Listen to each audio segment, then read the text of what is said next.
Hi, இதுதான் இந்த சேனலோட ஃபஸ்ட்டு வீடியோ. இது மூலமாக business concept, business organisation, business people, business news பற்றி தெரிஞ்சுக்கலாம்.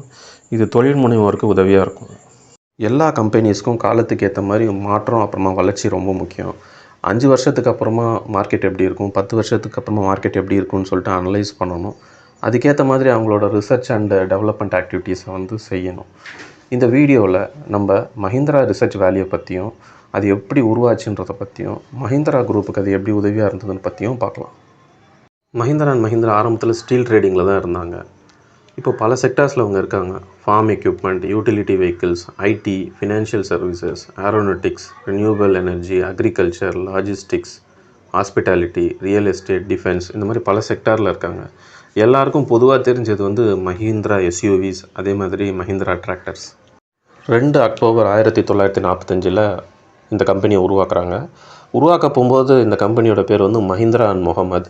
இதை உருவாக்குனது 3 பேர்: ஜேசி மஹிந்திரா, கேசி மஹிந்திரா, மல்லிக் குலாம் முகமது. இந்தியா சுதந்திர பிரிவினைக்கு பின்னாடி மல்லிக் குலாம் முகமது பாகிஸ்தானுக்கு போயிட்டார். அதுக்கப்புறமா கம்பெனியோட பேர் மஹிந்திரா அண்ட் மஹிந்திரான்னு மாற்றிடுறாங்க. 1949 வில்லிஸ் ஓவர்லேண்ட் எக்ஸ்போர்ட் கார்ப்பரேஷன் இவங்களோட கூட்டணி சேர்ந்து 75 ஜீப் இந்தியாவில் அசம்பிள் பண்ணாங்க. அதே மாதிரி 1961 இன்டர்நேஷ்னல் ஹார்வெஸ்டர் யூஎஸ்ஏ இவங்களோட கூட்டணி சேர்ந்து டிராக்டர்ஸ் அசம்பிள் பண்ண ஆரம்பித்தாங்க. 1990 வரைக்கும் ஜீப்ஸ் அசம்பிள் தான் பண்ணிகிட்டு இருந்தாங்க. ஸோ அவங்க இது ரொம்ப டேஞ்சர்னு புரிஞ்சுக்கிட்டாங்க. லைசன்ஸ் வாங்கி அசம்பிள் பண்ணுறது மூலமாக அவங்களுக்கு ஒரு டெவலப்மெண்ட்டு ஃப்யூச்சரில் இருக்காதுன்னு நினச்சாங்க. அவங்களே ஒரு எஸ்யூவை உருவாக்கணும்னு நினச்சாங்க. ஸோ எஸ்யூவை டிசைன் பண்ணணும், அதுக்கான டூலிங் செய்யணும். ஸோ இந்த பிளானோட அவங்க இறங்கினாங்க. இந்த டாஸ்க்குக்காக பவன் கோயங்கா அவரை மஹிந்திரா அண்ட் மஹிந்திரா ரெக்ரூட் பண்ணியிருந்தாங்க. பவன் கோயங்கா ஏற்கனவே யூஎஸ்ஏ ஜென்ரல் மோட்டார்ஸில் ஒர்க் பண்ணவர். 1993 மஹிந்திரா அண்ட் மஹிந்திராவோட ரிசர்ச் அண்ட் டெவலப்மெண்ட் சென்டரை பார்க்கணுன்னு சொல்லிட்டு பார்த்தாரு. அவர் கொஞ்சம் அதிர்ச்சியாக இருந்தது. அந்த ரிசர்ச் அண்ட் டெவலப்மெண்ட் சென்டரே 2 அடுக்கு சின்ன கட்டடத்தில் ஃபங்க்ஷன் ஆகிட்டு இருந்தது. அந்த கட்டடத்துக்குள்ளே drafting table, prototype, fabrication shop and engine development சென்டர்லாம் இருந்தது. ஸோ மஹிந்திரா அண்ட் மஹிந்திரா அந்த சென்டரை வச்சு புதுசாக வெஹிக்கிள்ஸை உருவாக்கணும், டிசைன் பண்ணணும்னு சொல்லிட்டு அவருக்கு டாஸ்க் கொடுத்துருந்தாங்க. இந்த டாஸ்கில் பவன் கோயங்கா அப்புறமா அவரோட டீமும் சக்சீட் பண்ணி காமிச்சாங்க. வருஷம் 2000 பொலேரோ ரிலீஸ் ஆச்சு. அதே மாதிரி 2002 ஸ்கார்பியோ ரிலீஸ் ஆச்சு. ஸ்கார்பியோட மொத்தம் R&D பட்ஜெட் 550 கோடி. அப்போது மஹிந்திரா அண்ட் மஹிந்திரா குரூப்போட 3 வருஷத்தோட ப்ராஃபிட் அது. ரிஸ்க் எடுத்தாங்க, ஆனால் ஸ்கார்பியோ மிகப்பெரிய சக்ஸஸ் ஆச்சு. ஆனந்த் மஹிந்திரா எடுத்த ரிஸ்க்கு, அது மூலமாக கிடைச்ச வெற்றி, இதை இண்டஸ்ட்ரி ஃபுல்லாக பேச ஆரம்பித்தாங்க. ஆனந்த் மஹிந்திராவும் யோசித்தார், ஃப்யூச்சர் நல்லா இருக்கணும்னா ரிசர்ச் அண்ட் டெவலப்மெண்ட்டை இன்னமும் டெவலப் பண்ணணும்னு நினச்சார்.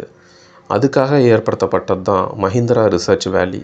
இந்த மஹிந்திரா ரிசர்ச் வேலியை சென்னைக்கு பக்கத்தில் இருக்கிற மஹிந்திரா வேர்ல்டு சிட்டியில் உருவாக்குனாங்க.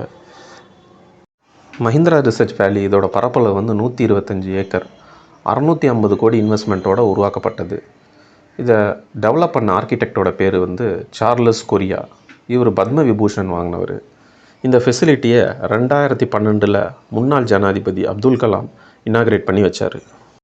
ஆனந்த் மஹிந்திரா அவரோட அட்வைஸ் படி ஆர்கிடெக்ட் டீம் கிரைஸ்லர் யூஎஸ்ஏக்கு போனாங்க, BMW ஜெர்மனிக்கு போனாங்க, ரெனால்ட் ஃப்ரான்ஸுக்கு போனாங்க.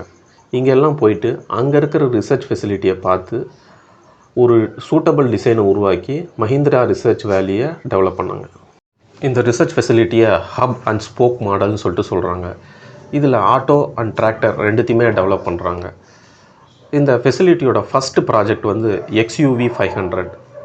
இந்த research and development facility Mahindra and மஹிந்திராவுக்கு ரொம்ப ஹெல்ப்ஃபுல்லாக இருக்குது. நிறைய பேட்டன்ட்ஸ் குளோபலி, நேஷ்னலி அப்ளை பண்ணியிருக்காங்க, வாங்கியிருக்காங்க.